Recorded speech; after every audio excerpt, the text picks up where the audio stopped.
Graça e paz, meus irmãos. Convido você a abrir a palavra de Deus no livro dos Salmos, Salmo de número 39. Enquanto você abre a sua Bíblia aí, eu vou tentar colocar um pouquinho de água aqui, porque os diáconos colocam isso com tanto amor aqui, tanto carinho. E eu pela primeira vez vou tomar um pouquinho de água aqui.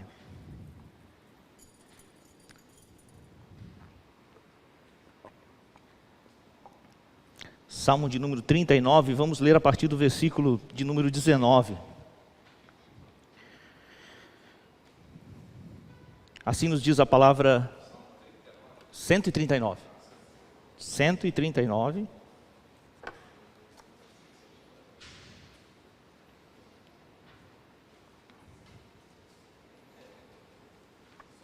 Só tira 100, né? 139, versículo 19. Tomara, ó Deus, desses cabo do perverso. Apartai-vos, pois, de mim, homens de sangue. Eles se rebelam insidiosamente contra ti, e como teus inimigos falam malícia.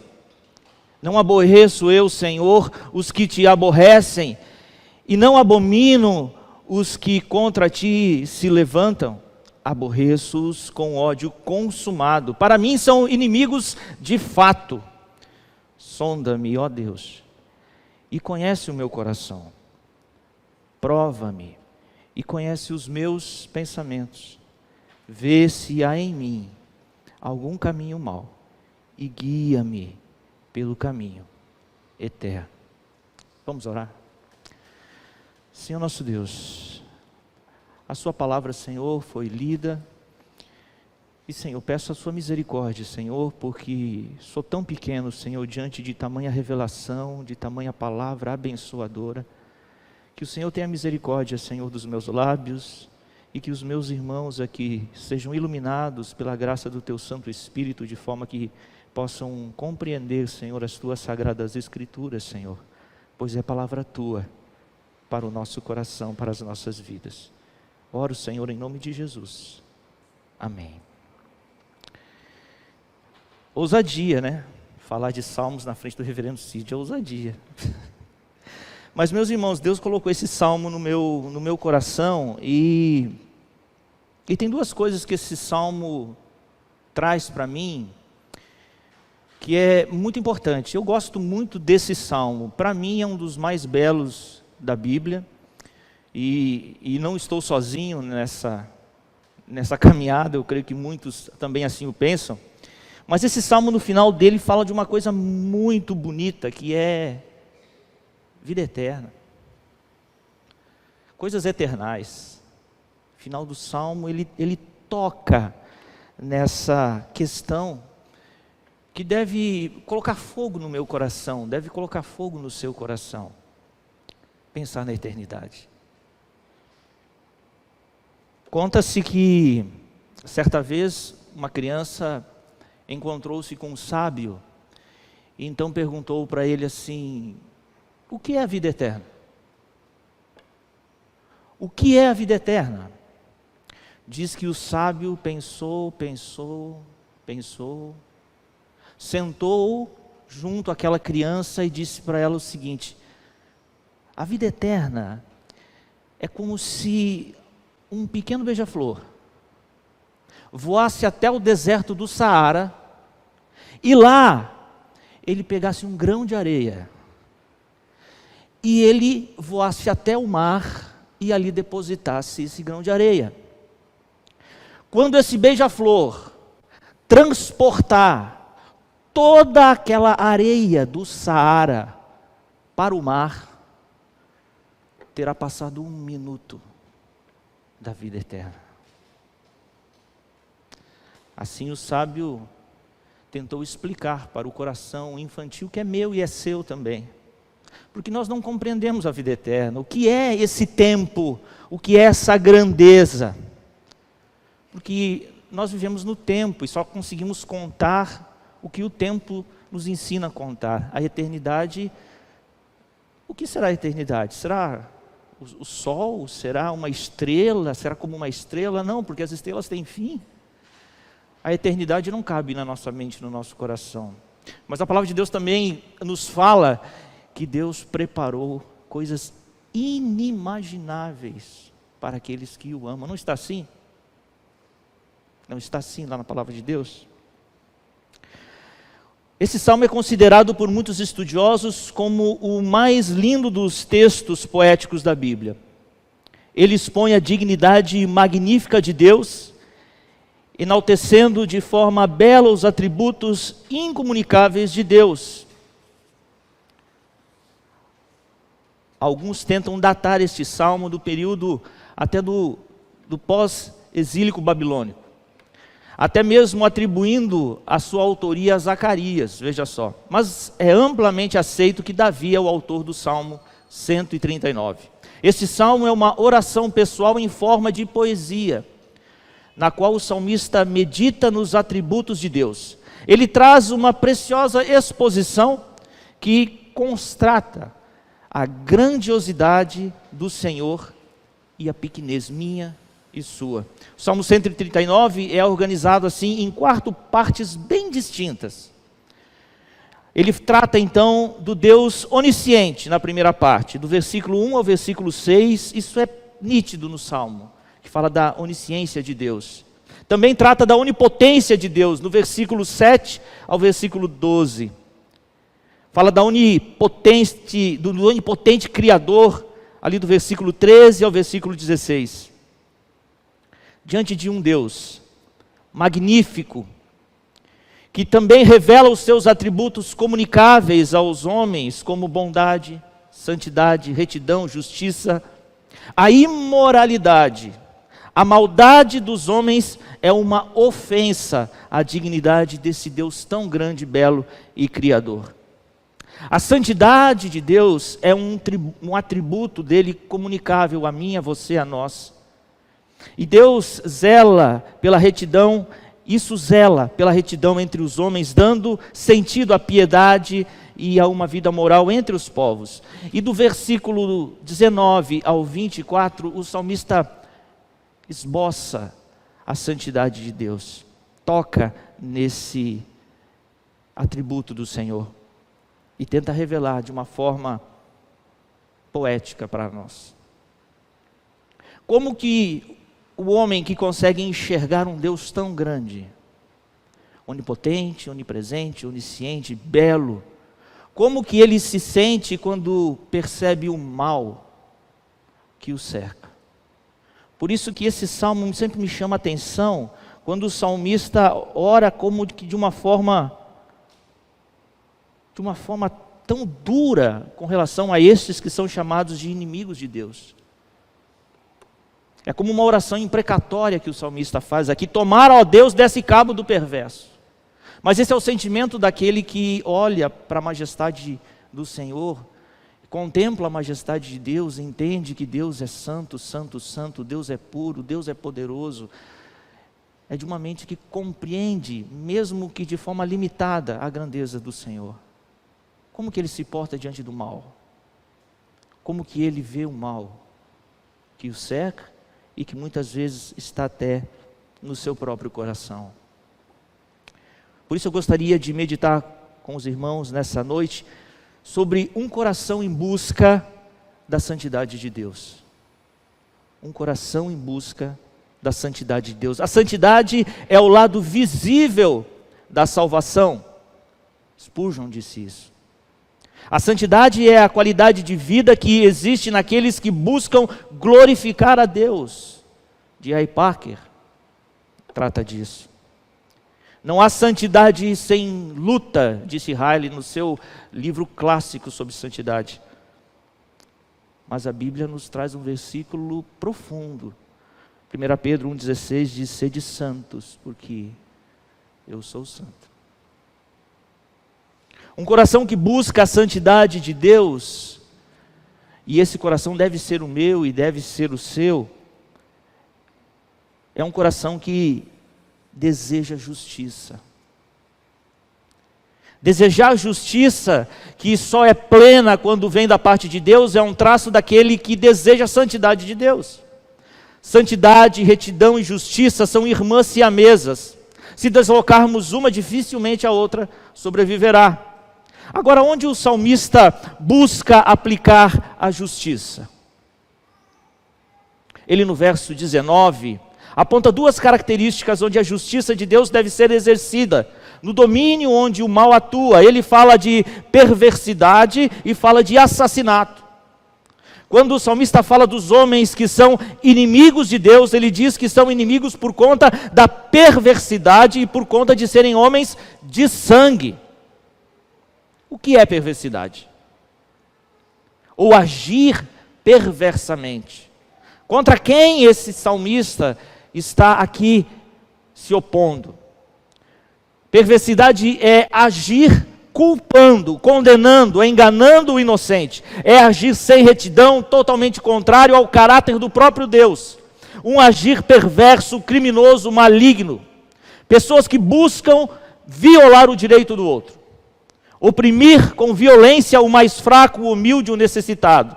O perverso é uma pessoa que faz mal à sociedade em que vivemos. Faz mal ao bem social. O que é um homem de sangue? Esse homem de sangue que o salmista trata aqui. Literalmente o assassino. Aquele que tem sangue nas mãos. Que não se sente culpado ou tem medo. É um homem que age com covardia contra a vida. Sanguinário. Aquele que vive sem respeito algum pela vida criada por Deus. A vida é santa. Existe santidade na vida. O salmista tem um desejo, o desejo pela justiça. Em Mateus 5, Jesus declara: bem-aventurados os que têm fome e sede de justiça, porque serão fartos. A justiça plena só pode vir de Deus. E este que desejam essa justiça são mais que homens abençoados. São homens bem-aventurados. Jesus chama de bem-aventurados aqueles que têm fome e sede de justiça. Estes inimigos, aqui que o salmista fala, além de serem perversos e sanguinários, eles se portam, eles têm uma atitude, eles se portam de uma forma própria. Eles têm um jeito próprio de agir, eles se colocam voluntariamente contra Deus, dolosamente contra o Senhor. Se portam assim de forma pensada, planejada, projetada. Eles projetam serem inimigos de Deus. Além de se colocarem em rebelião contra Deus, eles têm um linguajar malicioso, vazio, vaidoso, falso. Por conta de quem esses homens são e fazem, o salmista toma 3 atitudes para com estes. Primeiro, o salmista os tem por inimigos. No versículo de número 22, o salmista diz: para mim são inimigos de fato, são inimigos verdadeiramente. O salmista também tem por eles abominação. Versículo 21, o salmista diz: e não abomino os que contra ti se levantam. Estes perversos, sanguinários, falsos são abominação para o coração do salmista. E em terceiro lugar, o salmista demonstra um sentimento odioso para com eles. Versículo 22 diz: aborreço-os com ódio consumado. Ódio pleno, total, completo, um ódio que não cabe em si. Odeio-os de forma total e plena. Mas é interessante pensar sobre o que Jesus ensina sobre os inimigos. Em Mateus capítulo 5, versículo 43, Jesus diz assim: ouviste o que foi dito, amarás o teu próximo e odiarás o teu inimigo. Eu, porém, vos digo, amai os vossos inimigos, orai pelos que vos perseguem. No entanto, Jesus fala dos nossos inimigos, aqueles inimigos que nós temos aqui pelos nossos olhos. O salmista, no entanto, fala dos inimigos de Deus, aqueles que se colocam contra o próprio Deus. O salmista está confessando sua lealdade ao Senhor, sua total lealdade no Oriente Próximo, os contratos que eram feitos ali entre duas partes. O contratado, ele, de tal forma, ele se juntava ao seu contratante, que tomava para si os seus amigos e os seus inimigos. Assim, se olharmos para a cultura daquele tempo, daquela época, o salmista não está fugindo da sua realidade, do seu momento. Ele se coloca contra aqueles que são inimigos de Deus. O salmista tem um sonho, tem um desejo. O desejo do coração do salmista é que o Senhor venha e faça justiça. E que a justiça do Senhor seja estabelecida aonde Ele está. Que a justiça do Senhor venha e reine. E esse também deve ser o meu desejo e o seu desejo. Que a justiça do reino de Deus se faça realidade na nossa experiência, na nossa caminhada de fé, na nossa vida, na nossa sociedade, na nossa cidade, aonde nós estamos. Devemos também ter um coração que queira a justiça do Senhor. Em segundo lugar, um coração em busca da santidade de Deus, além de justiça, ele busca ser purificado. Um coração deve buscar também a purificação. É por isso que o salmista, no versículo 23, diz: sonda-me, ó Deus, sonda-me. O salmista reconhece o Deus onipotente, onisciente, onipresente, sabe que este Deus é único e totalmente santo, santíssimo, e odeia o mal. Portanto, ele entende que nada nele pode haver de forma a lembrar a maldade, a perversidade daqueles que se opõem ao Senhor voluntariamente. O salmista olha para eles e pensa consigo: Senhor, que nada no meu coração possa ter um vestígio dessa malignidade que esses teus inimigos têm. Ele deseja um coração puro. O salmista também entende que ele é incapaz, por si mesmo, de conhecer plenamente o seu próprio coração. Intenções, vontades. A palavra de Deus em Jeremias 17, versículo 9 diz: enganoso é o coração, mais do que todas as coisas, e desesperadamente corrupto. Quem o conhecerá? Por isso é que o salmista pede duas coisas ao Senhor. A primeira: sonda-me, ó Deus. Examina, busca, procura, explora, perscruta, vasculha minuciosamente. Essa é a intenção do salmista quando ele pede a Deus uma sondagem do seu coração. Ele quer que o Senhor olhe para dentro dele e lá dentro tire tudo, coisas que nem ele compreende, que há dentro dele mesmo. Calvino, comentando este versículo, diz que o salmista é um adorador verdadeiro, genuíno. Ele tem um grande caráter e que essa submissão ao juízo de Deus revela uma confiança incomum por parte do adorador. Nós que adoramos o Senhor, devemos constantemente colocar o nosso coração no altar do Senhor e dizer: Senhor, olha para o meu coração. Vê se não há aí um resquício, um pensamento que possa me levar para um caminho errado. O salmista não apenas quer que o seu coração seja sondado, vasculhado por Deus, mas deseja que o Senhor lhe prove. Faça um teste, para que não haja dúvida alguma de que os desejos, os pensamentos mais íntimos estejam de acordo com a santidade de Deus.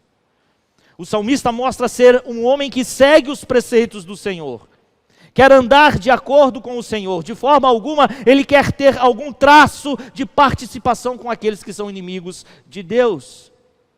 Ele deseja um coração totalmente, plenamente puro diante do Senhor.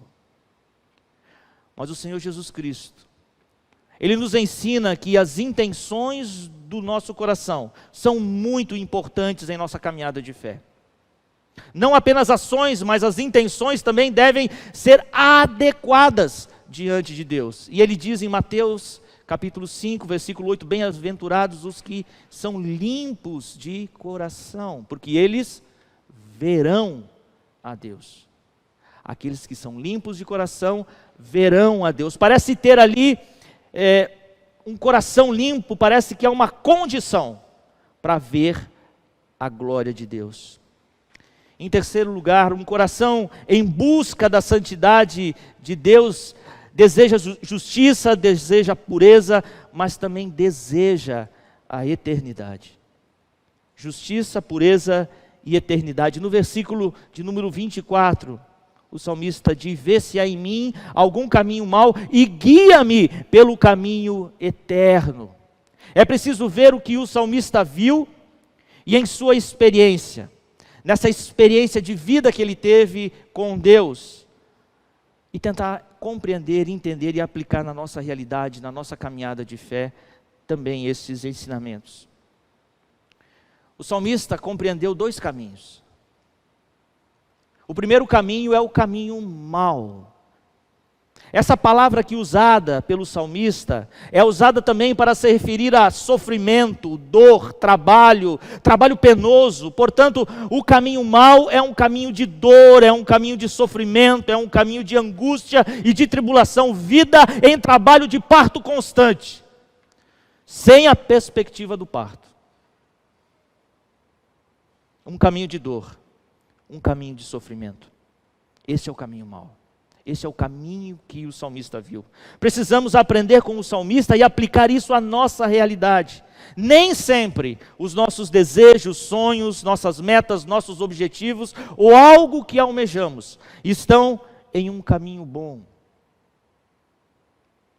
A Bíblia nos fala em Provérbios 14 que há caminhos que ao homem parece direito, mas ao cabo dá em caminho de morte. Isso se dá pelo que o coração do homem se tornou. Tem um pastor português que eu admiro bastante, eu gosto muito da sua pregação e dos seus livros, Tiago Cavaco. Tiago Cavaco diz o seguinte: não foi o paraíso que deixou de ser o lugar perfeito para Adão e Eva. Não foi o paraíso que deixou de ser o lugar perfeito. Mas foi Adão e Eva que deixaram de ser perfeitos para o paraíso. A escolha por pecar mudou e enegreceu as suas vidas. E por federalismo isso passou a mim, a você e a toda a raça humana. Escolhemos o pecado, escolhemos pecar, escolhemos o erro. Lembremos também de Calvino em suas Institutas, quando ele diz que a imaginação do homem é, por assim dizer, uma perpétua fábrica de ídolos. Assim, o desejo, o sonho, aquilo que nutre a nossa volição de cada um de nós, normalmente, é um ídolo, é idolatria. E isso pode levar ao caminho do desespero, da dor, da morte, do sofrimento, do mau caminho. Elise Fitzpatrick é uma conselheira bíblica e ela escreveu: todos os desejos de nosso coração, quer idólatras em essência ou idólatras em função de nosso amor desordenado por eles, são conhecidos por Deus. Todas as coisas estão encobertas, descobertas e expostas diante dele, e ele nos conhece inteiramente. Nada disso é novo, pois o salmista no Salmo 139 já nos fala que o Senhor nos conhece de tudo. Nem mesmo uma palavra nos chegou à boca e o Senhor já a conhece. Assim o Senhor conhece os nossos caminhos, não só o início deles, mas o final deles. Então nós devemos, como o salmista, olhar para o Senhor e pedir: Senhor, vê se esse caminho que eu estou trilhando não é um caminho mau. Mas o salmista também reconhece um segundo caminho, que é o caminho eterno. Meus irmãos, a Bíblia diz em Eclesiastes: tudo fez Deus formoso no seu devido tempo. Também pôs a eternidade no coração do homem, sem que este possa descobrir as obras que Deus fez desde o princípio até o fim. meu irmão, eu e você não imaginamos, nós não conseguimos compreender o que é a eternidade. No entanto, Deus colocou isso no nosso coração. Deus colocou isso em nós, seres humanos. Mesmo que o homem não saiba como, o desejo de viver, de ter uma vida maior do que esta que se tem, viver eternamente é o grande sonho da humanidade. Ter a eternidade para gozá-la, poder saber que a morte não é o fim. Esse é o desejo maior. O ser humano, mesmo aquele que não conhece a Deus, desejaria jamais passar pela morte. Nesse ponto, a nossa era tem uma vantagem com relação ao tempo do salmista, uma pequena vantagem. Ele colocava sua esperança na graça divina por vir. Mas eu e você, olhando para trás, nós podemos saber, ver, ter certeza plena de que essa graça já veio, de que o caminho eterno já foi inaugurado. O próprio Senhor Jesus diz: eu sou o caminho, a verdade e a vida, ninguém vem ao Pai senão por mim. Eu vim para aqueles, para que tenham vida e a tenham em abundância. A vida eterna é esta, que te conheçam a ti, o único Deus verdadeiro, e a Jesus Cristo, a quem enviaste. Não se turbe o vosso coração. Credes em Deus, credes também em mim. Na minha casa, na casa de meu Pai, há muitas moradas. Se assim não fora, eu vou-la teria dito. Quando eu for e vos preparar lugar, voltarei e vos receberei para mim mesmo, para que onde eu estou estejais vós também, e vós sabeis que o caminho para onde eu vou, vós sabeis. Olhando para o Senhor, que já inaugurou o caminho da vida eterna para mim e para você, para todos aqueles que creem na sua obra, nós podemos ter esperança, meu irmão, esperança, a morte não é o fim, esperança, mas esperança do verbo esperançar, esperança.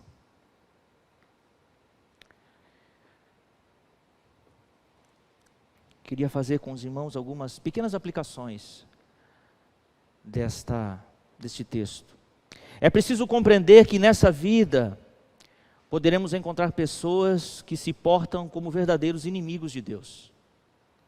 Nós podemos até conhecê-las. Se colocam voluntariamente contra tudo que é sagrado. Poderão ser estes perversos e até mesmo sanguinários. Precisaremos clamar pela justiça de Deus, não pela nossa, para que com estes Deus venha com a sua justiça. Também precisamos aplicar à nossa caminhada de fé o desejo por ter nosso coração, pensamento, vontades, ações, intenções, todas alinhadas com a vontade santa de Deus. É preciso sempre pedir ao Senhor que guarde, vasculhe, procure em nosso coração indícios de algum caminho mau, para nos livrar dele, e assim nos mostrar um outro caminho. Por fim, precisamos desejar, sonhar, esperançar com a eternidade por vir. O céu começa aqui, com os desejos dessas virtudes santas de Deus na nossa caminhada de fé. Eu gostaria de concluir com um trecho das Confissões de Agostinho. Capítulo 10 das Confissões, Agostinho faz uma oração ao Senhor.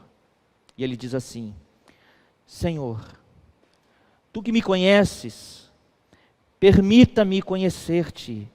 Permita-me que te conheça plenamente da mesma forma como sou plenamente conhecido por Ti. Poder da minha alma, entra nela e prepara para Ti, a fim de que Tu possas possuí-las e preservá-la, sem mancha e nem ruga. O maior desejo do crente, do cristão, é estar com o seu Deus, Deus Santo, Santo, Santo. Em Cristo esse caminho, meus irmãos, ele foi aberto pelas suas feridas, pelas suas chagas, pelo seu sangue. A promessa da esperança cristã é a vida eterna em Cristo Jesus, para todos aqueles que nele creem. Que Deus te abençoe, em nome de Jesus. Amém.